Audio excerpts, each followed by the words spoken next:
The JuRY Daily Show is brought to you, as always, by patreon.com/JuRY.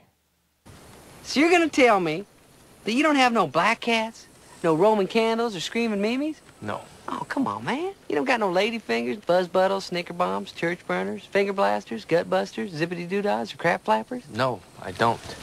You're gonna stand there, owning a fireworks stand, and tell me you don't have no whistling bungholes, no spleen splitters, whisker biscuits, honky lighters, hoosker do's, hoosker don'ts, cherry bombs, nipsy daisers, with or without the scooter stick, or one single whistling kitty chaser? No.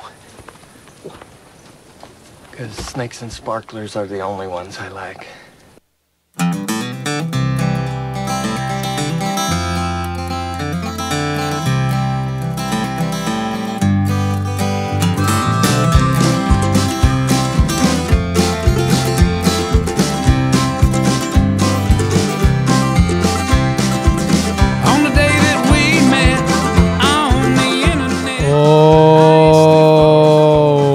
Ladies and gentlemen, welcome to this, the JuRY Daily Show. My name is Justin Robert Young. We now do this show 4 days a week, which means it's daily. Thank you guys for joining us. Let me just get right into it. It's 4th of July. And I'm a creature of Twitter. I love Twitter. I live on Twitter. If I were to probably add up what I consistently spend the most time at per day, it is looking at and writing on Twitter. It is my primary mode of communication aside from these podcasts, and I adore it. I adore every element of it. I adore the shitty sharing things. In fact, geez, I miss them.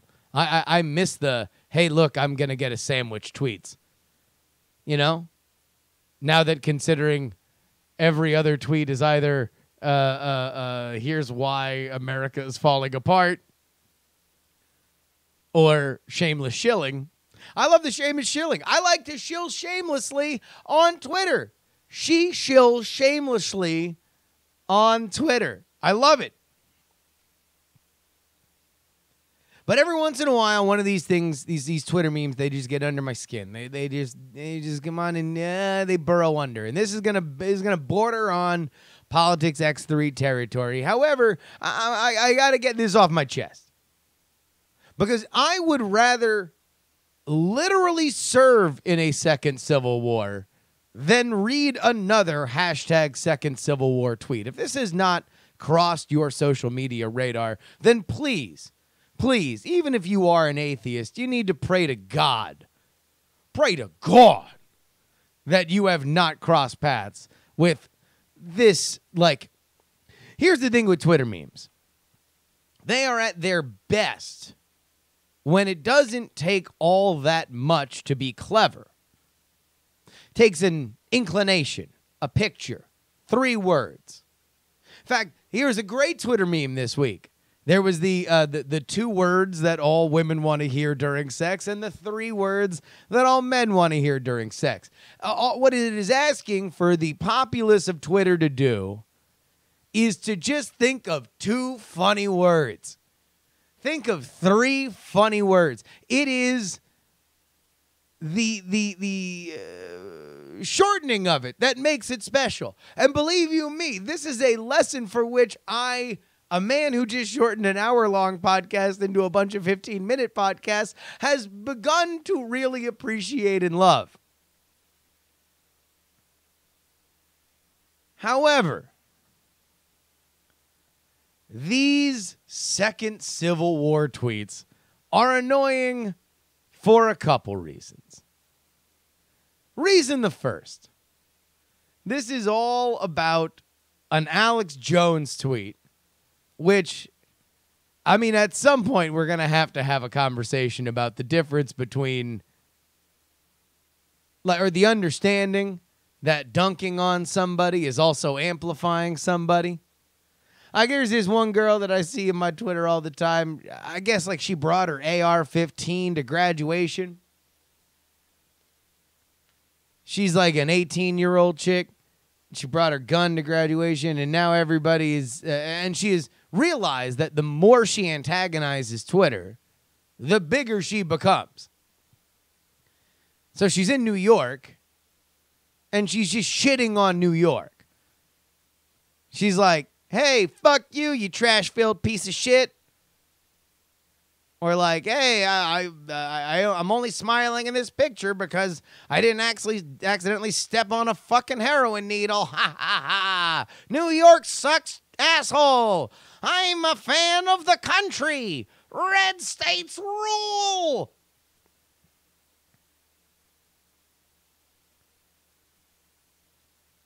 Like, whatever. She's trolling.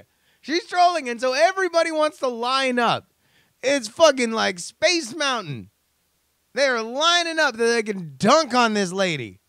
Oh, fuck you. You don't know New York. You're ugly. You're stupid. Fuck you. You're doing a thing that I don't like. Now let me fucking, let me do a windmill. Dunk on ya. And now all of a sudden, every one of my friends laughs. I'm getting hearts. I'm getting retweets. But also hearts and retweets means that more people see this lady. And she sees the hearts and the retweets. And she's like, great, I'll do another one. Hey, you libtards. Why don't you just go and pound sand? I love America, and it's never done anything wrong. Yay! Dunking. And the cycle continues. And so this second Civil War thing,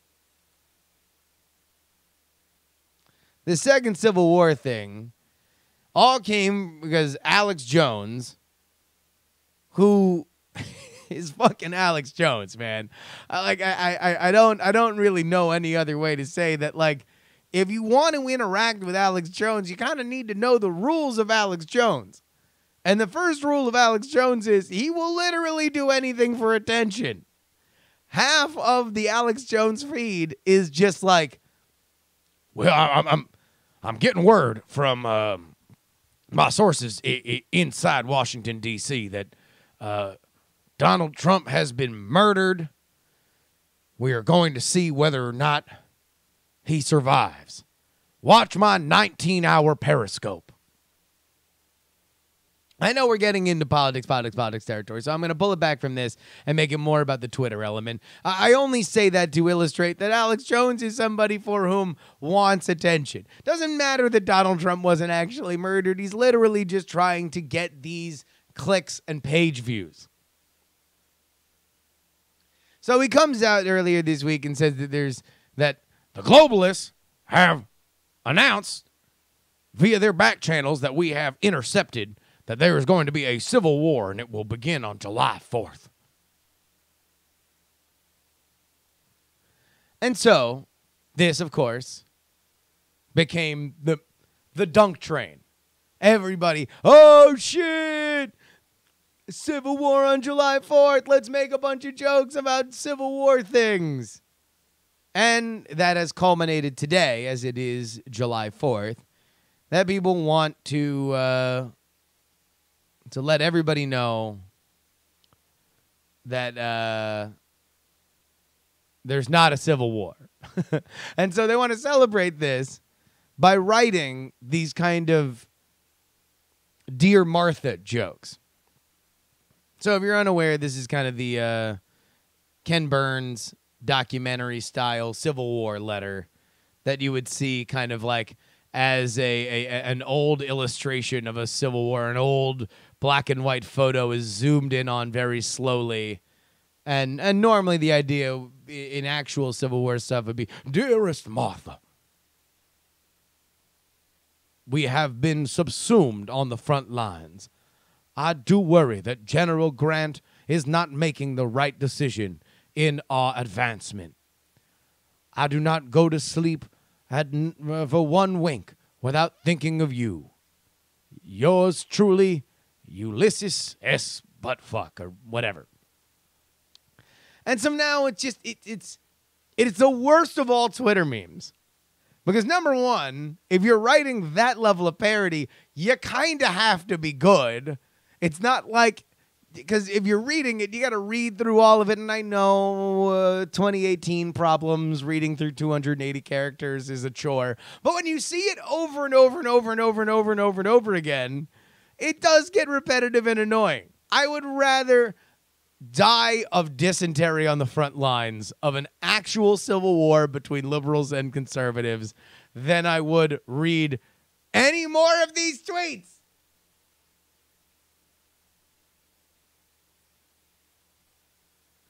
All right. Let's go ahead. We have high thoughts today, so we got to go ahead and get into the emails. We have a lot of emails. The emails finally came in about the first class upgrade, including some behind-the-scenes information. Behind-the-scenes information. Anonymous writes, honestly, the smartest move you can do if you get an upgrade to first class and your wife doesn't is to give the guy sitting next to your wife in the window seat your first class seat. It happens more than you think, and it drives the flight attendants to a non-plus conniption fit after the flight because invariably the person upgraded has no idea what they're doing in first class. The level of classlessness for the upped passenger grows every minute he or she is in the seat and usually makes us, the pilots, laugh their ass off. Furthermore, I'd say that if you had a choice between a window and an aisle, give it to the person you judge more to be a rube. It's such good fun. You think graciously thanking me for the crashed landing in LGA is what makes my day? No, it's the jokes and the stories.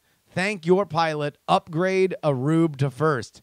Keeping the cock door pit closed and locked because I failed customer service. So, here's my question on that. Because when I get upgraded at the gate, which is what happened, do I wait in the aisle with my wife to see who comes in to the seat that I was vacating? Or do I wait for somebody else to sit down so then I can say, congratulations, would you like to take my seat to first? Because that seems like it would be very awkward. And at some point, I would just be easier for me to just renounce my seat to the gate in general. But also, let me say that the idea that people just go and show their whole ass the first time they're in first class, I guess I don't remember being such a jackwad. Now, later in my career, I mean, I am somebody who once vomited on a first class bathroom, but that was because it was an early morning flight and I'd eaten bad shrimp. I love the idea of just weaponizing a dickwad in first class.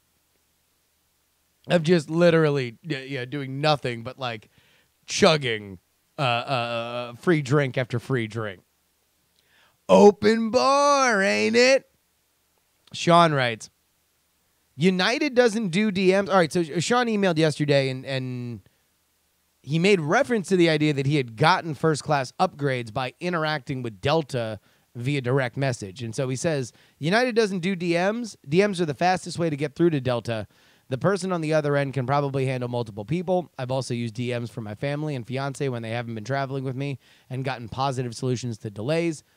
DMs even got me my SDC with my fiance even after a phone call said no. I don't know right off the top of my head what SDC means, but I will say United does do DMs, but first world benefits.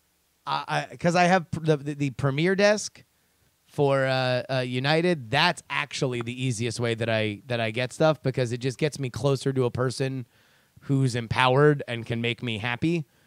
And so I'll usually either United's app is really good, so I'll usually just interact with shit very easily through my app, or I will call the United Premier desk. Like that's what we did when we were coming back from Vegas. We had the canceled flight, and I was able to do everything through the United Premier desk. Silicon Dick Chafe, the question for STC.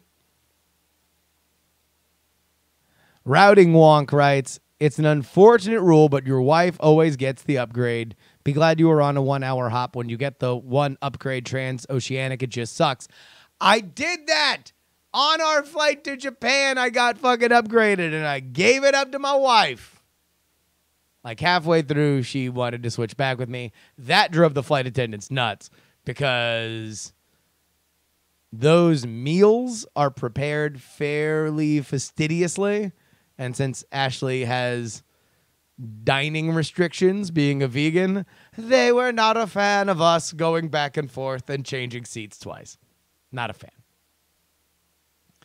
Jordan Schaefer says, STC is same-day flight change. Oh, yeah, no, I can do that all via the app.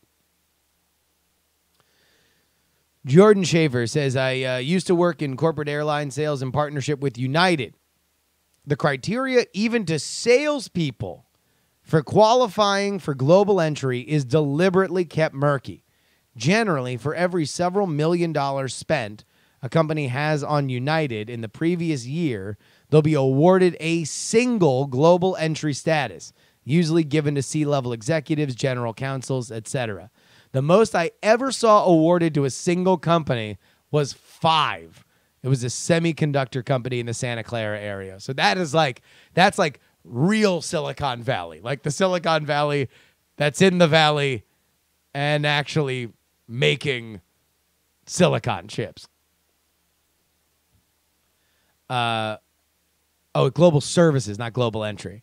But yeah, no, yeah. There is no, that shit does not get doled out lightly. Like you have to be a company that is spending millions of dollars, and then they will say, okay, these people that are flying the most for this company will get global services.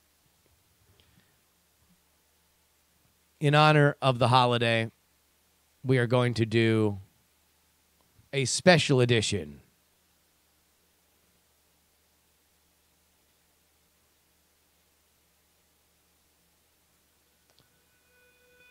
of High Thoughts.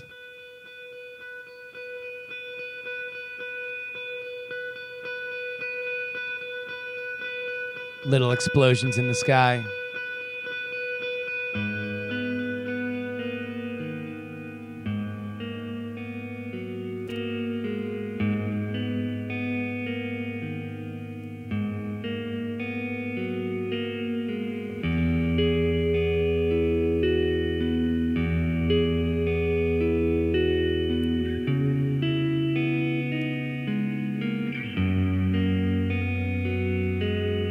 I want to put the new underwear at the front, so I use the best available.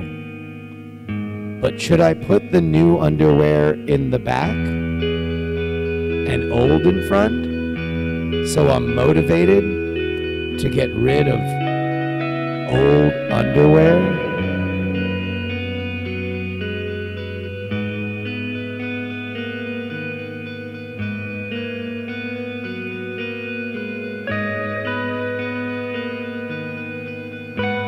You ever think that once you say now in conversation, that specific now is no longer now?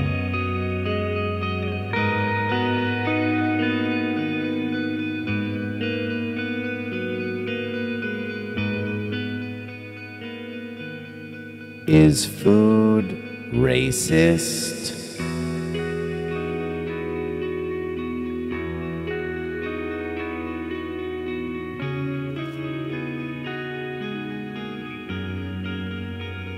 What are the economics of billboards?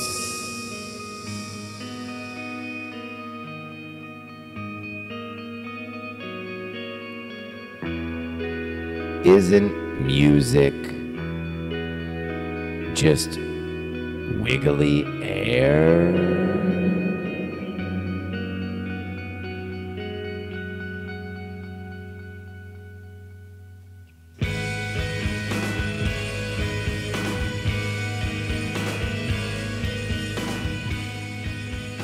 I just realized that minty is just cold, spicy.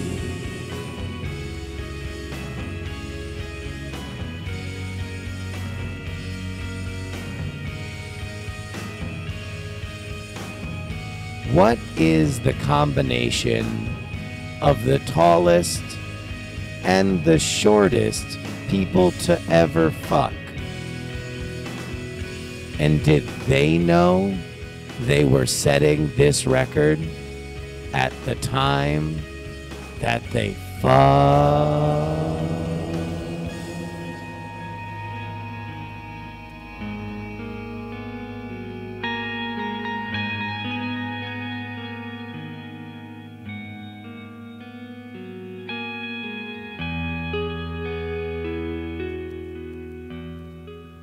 As always, you can write in to the show, justinrobertyoung@gmail.com, if you have high thoughts, which we get so many high thoughts, man. Y'all get high. I'm just saying. Y'all get high because you guys are writing in high thoughts at a tremendous clip, and it is one of my favorite things because I get them in real time, so I know when you guys are getting high. It is very, very, very, very funny to me.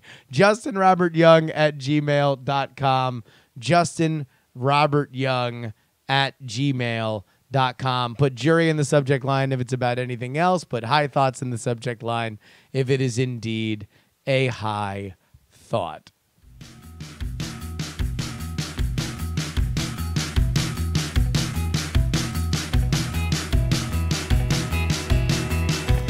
Hey guys, we got some cheap-ass games at thecontender.us. If you've never gotten The Contender, the game of presidential debate, it's a game that I invented with John Teasdale. Sold a bunch on Kickstarter. It is the perfect game for the summer. It is about presidential quotes, but it is not political, so do not worry about that. It is a boatload of fun. Social card game, perfect for vacations. You can get it for the cheapest price ever, $17.76 right now at thecontender.us. And if you already have the game, we've got all of our little mini expansions, our buy one, get one free until the end of the week. So go there now. Thecontender.us. Use code ROCKETS at checkout. Again, code ROCKETS at checkout. Twitter, Instagram, Snapchat at Justin R. Young. Join the conversation, diamondclub.reddit.com. I will see you folks tomorrow.